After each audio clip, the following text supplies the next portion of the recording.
Hello everyone, if you want to change your medium from Hindi to English, अगर आप अपने medium को हिंदी से इंग्लिश में शिफ्ट करना चाहते हैं जिससे कि आपके सिलेक्शन के चांसेस और ज़्यादा इन्हांस हो सकें और ज़्यादा इंक्रीज हो सकें।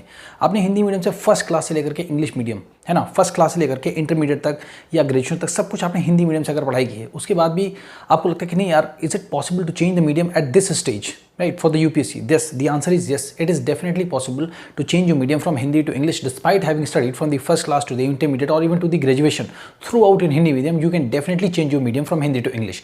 ये YouTube पर इकलौता ऐसा चैनल है जो कि हिंदी मीडियम एस्पिरेंट्स के लिए डेडिकेटेड है, बिल्कुल प्रतिबद्ध है कि उनको हेल्प करी जाए कि जिससे उनके मीडियम को चेंज किया जाए और उसको इंग्लिश में शिफ्ट किया जाए, जिससे उनके सिलेक्शन के चांसेस और ज़्यादा इन्हांस हो सकें। क्योंकि यूपीएससी में इंग्लिश लैंग्वेज एक बैरियर के रूप में काम करती है। This is a proven fact now, ठीक है। क्योंकि अगर आप देखें 2013 में जब से सीसैट इंट्रोड्यूस हुआ था, ठीक है, से लेकर के 2026 हो गया है, तब से लेकर के यूपीएससी में हिंदी मीडियम का रिजल्ट आपका आज के टाइम में अगर आप देखें सो 2% के आसपास है। 2 से लेकर के 2 से 2.5% के आसपास आपका हिंदी मीडियम का रिजल्ट है। दैट मीन्स अगर 1000 सीट्स आती हैं तो उसमें से 995 के आसपास जो स्टूडेंट होते हैं वो इंग्लिश मीडियम से होते हैं, right. So now you can easily imagine कि आप जिस पीछे में अपना टाइम, अपना मनी, अपना एनर्जी, अपना फ्यूचर आप देख रहे हैं, उसका एंड रिजल्ट क्या हो सकता है possibly, right. So everything nobody can know, right. Everybody can only speculate and gauge that what my future would be, कि आपका फ्यूचर क्या हो सकता है। देखिए, इंग्लिश मीडियम के जो एस्पिरेंट हैं, जो हिंदी मीडियम के एस्पिरेंट्स हैं, इंग्लिश मीडियम का जो एस्पिरेंट्स है वो एक तरीके से बेस्ट स्टडी मटेरियल उसके पास है। वो द हिंदू, इंडियन एक्सप्रेस जैसे जो स्टडी मटेरियल्स हैं, जहाँ से क्वेश्चंस आते हैं, जहाँ से करंट अफेयर्स से रिलेटेड जो भी क्वेश्चंस को फ्रेम किया जाता है, उसमें एक करंट अफेयर्स का टच जरूर दिया जाता है, जिससे कि आप इंटरनेशनल अफेयर्स से, करंट अफेयर्स से बहुत ज़्यादा अवेयर हैं या नहीं है। तो इस वजह से करंट अफेयर्स को ऐड किया जाता है उसमें। तो आप उस प्रकार की चीज़ों को जिस तरीके से द हिंदू या इंडियन एक्सप्रेस जैसे न्यूज़पेपर्स में एनालाइज किया जाता है, वो एक हिंदी मीडियम एस्पिरेंट्स करने में बहुत ज़्यादा हद तक सक्षम नहीं है। उनको उस चीज़ को ट्रांसलेटेड वर्जन में हिंदी मीडियम की कोचिंग्स में प्रोवाइड किया जाता है, ठीक है, बट स्टिल उसका कोई खास रिजल्ट निकल करके नहीं आता है। तो आप इसकी ना तो कोई कोचिंग अलग से कि कोई मीडियम चेंज करा आपका, बट बहुत बच्चों की इस बात को जरूरत है। हमारे पास बहुत सारे स्टूडेंट पढ़ रहे हैं जिनका मीडियम चेंज भी हो रहा है, हमारे जितने भी स्टूडेंट हैं। अब देखिए, ये हमारा नंबर है, कॉन्टैक्ट नंबर है 7080507433। इस पर आपको मीडियम चेंज करने से रिलेटेड किसी प्रकार का कोई डाउट है, ठीक है, आप इस पर कॉन्टैक्ट कर सकते हैं व्हाट्सएप पे, ठीक है। हमारा ऐप भी है, डेडिकेटेड ऐप भी है, change the medium in English के नाम से, आपको गूगल प्ले स्टोर पे मिल जाएगा। और इस ऐप का लिंक आपको इस वीडियो के डिस्क्रिप्शन बॉक्स में मिल जाएगा, जहाँ से आप ऐप को डाउनलोड कर सकते हैं। और हमारे जो भी कोर्सेज चलते हैं, फाउंडेशन कोर्स है, आंसर राइटिंग का कोर्स है, बिल्कुल बिगिनिंग से, बिल्कुल बेसिक से, कि अगर हिंदी मीडियम का कोई भी स्टूडेंट है, उसने फर्स्ट क्लास लेकर इंटरमीडिएट तक या ग्रेजुएशन तक थ्रू आउट उसने हिंदी मीडियम से पढ़ाई की, या आपने कुछ कोचिंग भी कर चुके। ऐसे भी हमारे पास स्टूडेंट्स हैं जो कि 1-2 साल कोचिंग भी कर चुके हैं, एग्जाम भी दे चुके हैं, बट स्टिल उनको रियलाइज़ हुआ कि अगर हम यूपीएससी में इतनी ज़्यादा मेहनत कर रहे हैं तो क्यों ना हम इंग्लिश मीडियम से करें, जिसमें सिलेक्शन के चांसेस बहुत ज़्यादा हो सकते हैं, ठीक है। तो बहुत सारे हमारे पास स्टूडेंट्स हैं, क्रेडिबिलिटी है, तो हम आपके साथ मेहनत करेंगे। पर्सनल मेंटरशिप, आपको डेली बेसिक से लेकर के लिखना सिखाएंगे, आंसर राइटिंग, हमारे पास सारे कोर्स हैं, एनसीईआरटी के कोर्सेज हैं, ठीक है। आप उनको सबको जाकर के चेकआउट कर सकते हैं, ठीक है। अब देखिए, जैसे सबसे मेन जो, देखिए ये सब तो बातें आपको बहुत ज़्यादा मालूम ही है। अगर आपको नहीं पता तो आप जाइए यूपीएससी की जो वेबसाइट है, वहाँ पर जो एनुअल रिपोर्ट का सेक्शन है उसमें जाकर के पढ़िए। उसमें जो यूपीएससी के जो चेयरमैन साहब होते हैं, वो ऑनरेबल प्रेसिडेंट ऑफ इंडिया को हर साल एक एनुअल रिपोर्ट पेश करते हैं, ठीक है, जिसमें वो बताते हैं कि कितने बच्चे इंजीनियरिंग बैकग्राउंड से हैं, कितने बच्चे मेडिकल बैकग्राउंड से हैं, कितने बच्चे लॉ बैकग्राउंड से हैं, कितने बच्चे ह्यूमैनिटीज़ बैकग्राउंड से, कितने कॉमर्स बैकग्राउंड से हैं, एटसेट्रा एटसेट्रा। और उसके साथ बताते हैं कि कितने जो स्टूडेंट्स हैं या मतलब कितने जो एस्पिरेंट हैं वो जो है हिंदी मीडियम से सेलेक्ट हुए हैं या कितने इंग्लिश मीडियम से सेलेक्ट हुए हैं, किस किस लैंग्वेज से बच्चे ज़्यादातर सेलेक्ट हुए हैं, राइट। तो वो सारा का सारा उसमें लिखा। तो जो भी मैं कुछ बोल रहा हूँ पूरी जिम्मेदारी, पूरी रिस्पॉन्सिबिलिटी के साथ में बोल रहा हूँ, ठीक है। अब देखिए, सबसे बड़ी स्टूडेंट के साथ पिक्चर आती है कि suppose if I start speaking to you in English, okay, एक चीज़ को लेकर के उसके मिथ को ब्रेक करते हैं। Suppose if I start speaking to you in English, right, you would be able to understand every single thing whatever I am trying to tell you, right. Up to here everything would be clear to you, right? Whatever I have spoken, you have understood. But if I ask you, you speak, you have little problem. But the moment if I ask you whatever I have spoken, just write it in a piece of paper. That's where the real problem rise. वहीं पर असली दिक्कत आती है Hindi medium के aspirants को। उनको answer writing करने में दिक्कत होती है, इंग्लिश को लिखने में दिक्कत होती है, समझने में they have no problem. Almost 90+% वो लोग समझ लेते हैं। 90% अगर आपने मान लीजिए मैं आपसे बिल्कुल थ्रू आउट इंग्लिश में बोलूँ तो आप 90% बहुत आराम से समझ जाएंगे बिना किसी एफर्ट के, ठीक है। बस ये एक जो अननेसेसरी डर फैला रखा है, मीडियम चेंज नहीं कर सकते या मीडियम चेंज करना चाहिए बहुत ज़्यादा, या हिंदी में नहीं होगा। भाई, अगर हमको अपनी ज़िंदगी बनानी है तो हमको अपने लिए एक सीट सिक्योर करने के लिए अगर हम थोड़ी सी मेहनत कर सकते हैं, आपको फर्स्ट क्लास से डिफरेंस फील होगा। जो आप हमारे पेड कोर्सेज को ज्वाइन करेंगे, आपको फर्स्ट क्लास से डिफरेंस फील होगा। ये कॉन्फिडेंस आपको आएगा कि आप डेफिनेटली अपने मीडियम को हिंदी से इंग्लिश में शिफ्ट कर सकते हैं, ठीक है। अब देखिए, जैसे मानिए लिखने की बात आती है ना, सबसे पहले तो जैसे यहाँ पर ये लिखा है, कैपिटलिज्म का एक टॉपिक मैंने आज लिया है, ठीक है। अब हमारे पास आंसर राइटिंग के भी कोर्सेज जो है आने वाले हैं कोर्सेज पे, ठीक है ना, ऐप पे। अब देखिए जैसे कि यहाँ पे लिखा है कैपिटलिज्म, ठीक है, तो कैपिटलिज्म का हिंदी में मतलब क्या होता है, पूंजीवाद। अब देखो ये तो इसका मीनिंग, ये तो इसका हिंदी रूपांतरण हुआ। पहले आप समझो कि मतलब जो मीनिंग में एंड एक्सप्लेनेशन में व्हाट इज द डिफरेंस। अब इसका हिंदी में जो भी मतलब होता है पूंजीवाद, तो ये तो इसका इंग्लिश और ये हिंदी लिख दिया, तो ये अनुवाद हो गया बेसिकली। ये जो आपने यहाँ पर देखा है ये आपको अनुवाद है, दैट मीन्स ये आपका क्या है, ट्रांसलेशन है, ट्रांसलेशन है। This is not the meaning. Meaning आपका क्या है, अर्थ मतलब इसका क्या होगा, वो तो आपका ये जो मैंने यहाँ पर लिख रहा। अब देखिए जैसे मान लीजिए कि जो यूपीएससी में जनरल स्टडीज पेपर 1 में, ठीक है, मैं बिल्कुल मतलब टू द पॉइंट बताता हूँ कि आपका पर्सनल ग्रोथ हो, आपकी पर्सनैलिटी डेवलप हो, आप इंग्लिश मीडियम से लिख पाएं आंसर मेंस में, क्योंकि अल्टीमेटली हम जितनी भी प्रिपरेशन करते हैं प्रीलिम्स की, मेंस की, इंटरव्यू की, सबसे ज़्यादा वेटेज मेंस का ही है, ठीक है। तो मेंस में आपको लिखना ही लिखना है, ठीक है। तो लिखने के ऊपर फोकस करके हम एक नया कोर्स लेकर के आ रहे हैं आंसर राइटिंग, जिसमें डेली आंसर राइटिंग की प्रैक्टिस होगी, ठीक है। आपको यूपीएससी के सारे प्रीवियस ईयर के क्वेश्चन पेपर्स मेंस के कराए जाएंगे, जीएस 1 2 3 4 ऐसे सब कुछ कराया जाएगा, बिल्कुल बेसिक से आपको लिख करके बताया, जैसे मैं यहाँ पर भी आपको लिख के बता रहा हूँ। इससे भी ज़्यादा डिटेल में हम आपको जो है जो क्लासेस हैं हमारी ऐप पर, उन पर हम आपको लिख करके बताएंगे बेसिकली। तो जो बिल्कुल बिगिनर है, जिसने कभी भी इंग्लिश नहीं पढ़ी, जिसको मतलब ये भी कॉन्फिडेंस नहीं है कि यार मुझे ग्रामर नहीं आती, ग्रामर में अभी आपको दिखाऊंगा इसमें ग्रामर का कितना यूज़ है और किस प्रकार से हम चीज़ों को यूज़ करके लिख सकते हैं। It is easy, it's not that tough, इतना टफ नहीं है। तो देखो यहाँ पर जैसे लिखा हुआ है कैपिटलिज्म, ठीक है, तो ये हमारा जनरल स्टडीज़ पेपर 1 में भी आता है, जनरल स्टडीज पेपर 2 में और जनरल स्टडीज पेपर 3 में भी इस प्रकार के क्वेश्चंस को कैपिटलिज्म से रिलेट करके पूछा जाता है। जैसे कैपिटलिज्म है तो अगर जनरल स्टडीज पेपर 3 में पूछेंगे तो इंक्लूसिव ग्रोथ के साथ इसको जोड़ करके पूछा जाता है। इंक्लूसिव ग्रोथ मतलब क्या है कि समावेशी विकास या समावेशी विकास, मतलब समावेशी जो विकास है कि हर एक व्यक्ति को ग्रोथ में शामिल किया जाए, तो उस तरीके से वहाँ पर जो है इस प्रकार के कैपिटलिज्म के क्वेश्चंस को जनरल स्टडीज पेपर 3 में जोड़ करके देखा जाता है, ठीक है ना। इंटरनेशनल रिलेशंस में जो है कैपिटलिज्म को जोड़ करके देखा जाता है जनरल स्टडीज पेपर 2 में, और यहाँ पर मिली जो वर्ल्ड हिस्ट्री है आपका जनरल स्टडीज पेपर 1 में, वहाँ से भी टॉपिक्स को जोड़ करके देखा जाता है, ठीक है। इकोनॉमिक्स से भी इसको जोड़ करके देखा जाता है। तो हमको इस चीज़ की समग्र जानकारी जब मैं आपको अच्छे से एक्सप्लेन करूँ तब होगा। आप देखिए जैसे मान लीजिए सबसे स्टार्टिंग वाली जो बात होती है कि इंट्रोडक्शन को कैसे लिखें, how someone can start writing the introduction of a general studies mains paper question, ठीक है। कैसे आप लिख सकते हैं जनरल स्टडीज मेंस का जो पेपर का जो क्वेश्चन आता है जीएस 1 का, उसमें अगर पूछा जाए कैपिटलिज्म सिंस, मतलब जैसे मान लीजिए आप एकदम से मत सोचिए कि यार एक ही दिन में समझ, नहीं, आप आज प्रिपरेशन स्टार्ट करें। अगर आप ये 5 मिनट 10 मिनट 15 मिनट की वीडियो को देखकर के आपको कॉन्फिडेंस आ रहा है, yes I can write, definitely you should join our course, ठीक है। अब देखिए जैसे यहाँ पे ये लिखा है सारा का सारा, अब आपको इंग्लिश को पहली बार, अब अगर आपने फर्स्ट क्लास इंटरमीडिएट सब कुछ नहीं पढ़ा है तब भी देखिए मैं आपको भी लिखना सिखाता हूँ। देखिए इंट्रोडक्शन यहाँ पर लिखना है हमको। अब इंट्रोडक्शन है कैपिटलिज्म, तो मान लीजिए सबसे पहले हम पूरा क्वेश्चन नहीं लेते हैं, सिर्फ हम कैपिटलिज्म लेते हैं क्योंकि ये हमारे यूपीएससी से रिलेटेड है। अब कैपिटलिज्म जो है उस कैपिटलिज्म को आप लिखेंगे कैसे, जब आपको लिखना आएगा तो लिखेंगे कैसे। अब देखिए कैपिटलिज्म क्या है, पूंजीवाद, तो ये हमको नहीं समझना। तो कैपिटल मतलब क्या होता है, पैसा। हमको क्या समझना है, पैसा। हमको ऐसा समझना है कि यार मेरे माइंड में, हमको पढ़ के पढ़ाना नहीं है, जैसे आप जो प्रिपरेशन कर रहे हैं आपको पढ़ के किसी को पढ़ाना नहीं है, आपको पढ़ करके समझना है और उसको आंसर लिखना है, और जितना आपसे पूछा जाएगा उतने का आंसर देना है आपको, ठीक है। तो आप इस माइंड, अगर आप समझदार हैं, प्रैक्टिकल हैं, तो आप इस माइंडसेट के साथ में प्रिपरेशन करिए। आप देखिए आपका रिजल्ट क्या होगा, आप देखिए आपका ग्रोथ कितनी फास्ट होती है, ठीक है। तो इसका मतलब होगा पैसा, पैसा हो गया, इसका मतलब हो गया रुपया, ठीक है ना, पूंजी, ठीक है ना, पूंजी, पैसा, रुपया मतलब क्या है, एक तरीके से कैपिटल मतलब पैसा। हमको समझना कि पैसा हो गया, मनी, मनी, मनीवाद मतलब पैसावाद, पैसावाद है मतलब जहां जिसका मतलब पैसा चलता है, पैसा, तो पैसा है मतलब, तो कैपिटलिज्म मतलब हो गया पैसा, पूंजी, कितना पैसा है आपके पास, कितनी कैपिटल है आपके पास, समझ में आएगा इसका मतलब। इस तरीके से हमको समझना है इसको डिकोड करके, ठीक है। तो ये पहली बात हो गई। अब ये आईइज्म जहां पर भी लगा होता है आप देखो, तो आईइज्म मतलब होता है वाद, ठीक है, ये तो हिंदी हो गई, फिर मैंने बताया, ठीक है। तो वाद मतलब नहीं, तो इज्म जहां पर भी लगा होता है वो क्या होती है, एक तरीके की आइडियोलॉजी। आइडियोलॉजी मतलब हिंदी में क्या होता है, विचारधारा, विचारधारा होती है। अब विचारधारा, आप जैसे मान लीजिए आपकी विचारधारा एक नेशनलिज्म, आपकी विचारधारा कि भाई मैं राष्ट्रवादी हूं, मतलब मैं अपने राष्ट्र को सर्वोपरि रखता हूं, कि अगर हमारी कंट्री से किसी भी देश का युद्ध होता है तो मैं बॉर्डर पर बंदूक लेकर के लड़ने के लिए जाऊंगा, क्योंकि मेरे लिए राष्ट्र पहले है, ठीक है। मैं राष्ट्रवादी व्यक्ति हूं, मैं नेशनलिस्ट हूं, ठीक है ना। सो मैं नेशनलिज्म की आइडियोलॉजी को फॉलो करता हूं, तो क्या राष्ट्रवाद।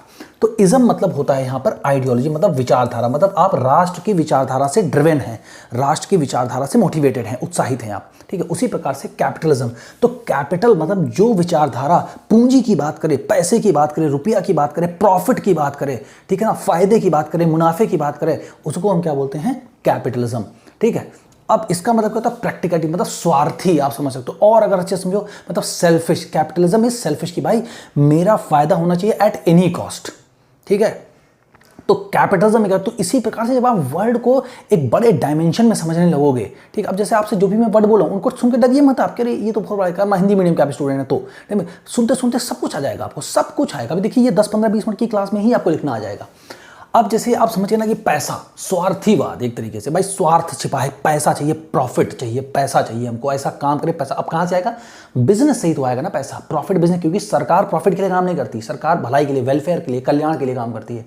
तो प्राइवेट सेक्टर बेसिकली, तो अब इसको देखो यहाँ पे क्या होगा, प्राइवेट सेक्टर, मतलब प्राइवेट सेक्टर ही जो काम करेगा वो बेनिफिट के लिए करेगा, अपने अपने प्रॉफिट के लिए करेगा। तो प्राइवेट सेक्टर हो गया, सेल्फिश हो गया, मतलब स्वार्थी हो गया, पैसा चाहिए, प्रॉफिट चाहिए, ये सब चीज़ें चाहिए, तो उसको हम क्या बोलेंगे? ऐसी प्रकार की जो सोच, इस प्रकार का जो कार्यशैली, इस प्रकार का जो सिस्टम है बेसिकली, ठीक है ना, तो वो कैसा होगा? आर्थिक, मतलब पैसे से ही जुड़ा होगा। तो वो हमारे जनरल स्टडीज के पेपर 3 में इकोनॉमी जो मेंशन है, इकोनॉमी, तो इकोनॉमिक मतलब क्या होता है? अर्थ, मतलब पैसा। तो इसलिए जो है ये जो हमारा कैपिटलिज्म है वो जनरल स्टडीज पेपर 3 में भी पूछा जाता है, ठीक है। तो अब यहाँ से क्या है कि कैपिटलिज्म का मतलब आप पूरी तरीके से समझ गए, ठीक है। और जब कैपिटलिज्म का मतलब आपको समझ में आ गया तो अब इसका इंट्रोडक्शन मान लीजिए हम लोग को लिखना है। अब उसके लिए मैं देखो सिर्फ 4-5 कीवर्ड लिखे हुए हैं, ठीक है। जैसे आपके ये कुछ कीवर्ड हैं, ये आपके इतने कीवर्ड्स हैं सिर्फ, ठीक है।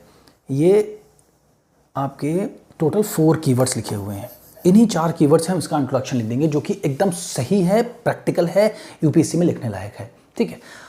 तो अगर कैपिटलिज्म पूछा तो सबसे पहले आप टॉपिक को इंट्रोड्यूस करते हैं, बताते हैं कि भाई ये टॉपिक, जैसे मान लीजिए मैं आपसे मैंने पूछूं कि व्हाट इज योर, मतलब कि tell me something about yourself, तो आप अपने बारे में जो सबसे इंपॉर्टेंट जानकारी होगी उसको सबसे पहले बताएंगे ना। तो वही हमारा अप्रोच रहना चाहिए। देखो हर चीज़ का एक अप्रोच, एक सिस्टम होता है, हर एग्जाम को निकालने का एक तरीका होता है। तो आप यहाँ पर क्या लिखोगे? कैपिटलिज्म, ठीक है। तो यहाँ पर आपने लिख दिया कैपिटलिज्म, ऊपर सपोज करिए पूरा क्वेश्चन लिखा है, इसका आप आंसर लिख रहे हैं, तो कैपिटलिज्म लिख दिया आपने यहाँ पर, है ना, कैपिटलिज्म। अब देखो कैपिटलिज्म ही सब्जेक्ट है, तो जिसके बारे में बात कर रहे हैं आप वही सब्जेक्ट होता है। तो इंग्लिश ग्रामर हमको समझ नहीं, ग्रामर मैं इस तरीके से पढ़ाऊंगा ना, आपको ग्रामर पढ़नी ही नहीं है, उसके मैं बिना ग्रामर को टच किए मैं आपको समझाऊंगा। कैपिटलिज्म, अब इस मतलब तो आपको पता ही है, कैपिटलिज्म इज एन, ये लगा दिया, इज एन आइडियोलॉजी। अब क्योंकि आप इतना तो जान ही गए हैं, कैपिटलिज्म इज एन आइडियोलॉजी, ठीक है। तो ये जब चीज़ आपको समझ कि कैपिटलिज्म इज एन आइडियोलॉजी, ठीक है, या इसके साथ capitalism is an economic system, capitalism is an economic system, right? So this you have understood. So capitalism is an economic system, right? Where, अब देखो एक वर्ड होता है where, तो वैसे WHERE where, तो इसका वैसे तो जो आम भाल चाल में जो इसका मतलब होता है where मतलब कहाँ, बट यहाँ पे इसका मतलब हो जाएगा जहाँ। तो ये वर्ड बार बार बहुत ज़्यादा यूज होगा, तो आप लिख सकते हैं कि capitalism is an economic system. तो इसको यहाँ पर ऐसे हटा देते हैं, ठीक है, और सिंपल सही तरीके से लिख देते हैं। So capitalism is an economic system,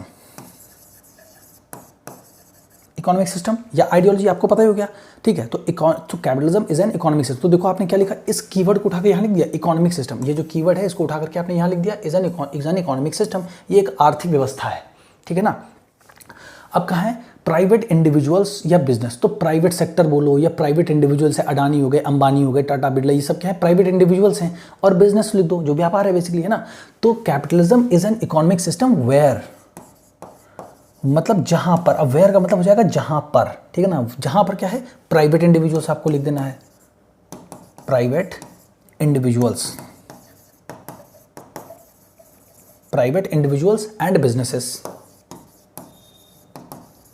private individual and business. देखो ये सारे वर्ड, जैसे बिजनेस है, प्राइवेट है, इकोनॉमिक है, कैपिटलिज्म है, वेयर है, सिस्टम, ऐसा कोई वर्ड नहीं इसमें जो कि आपने कभी सुना ना हो, ठीक है। तो सिर्फ बस आपको अपने माइंडसेट को चेंज करने की जरूरत है, ठीक है। सो इंडिविजुअल एंड बिजनेसेस, ठीक है। अब इतना, अब इसके बाद एक वर्ड आपको और ऐड करना है, ओन। ओन मतलब क्या है? मालिकाना हक बेसिकली, है ना। Businesses own by, OWN, own by, है ना, मतलब जो है मालिकाना हक होता है किसके द्वारा, है ना, ओन बाय, ओन, है ना, ओन। अब यहाँ पे ये बाय नहीं लगेगा, सिर्फ ओन, एक वर्ड लगाना है। तो पहला वर्ड लगाया वेयर, दूसरा वर्ड लगाया ओन, है ना। Own by, own means of production, ठीक है, ओन मीन्स ऑफ प्रोडक्शन।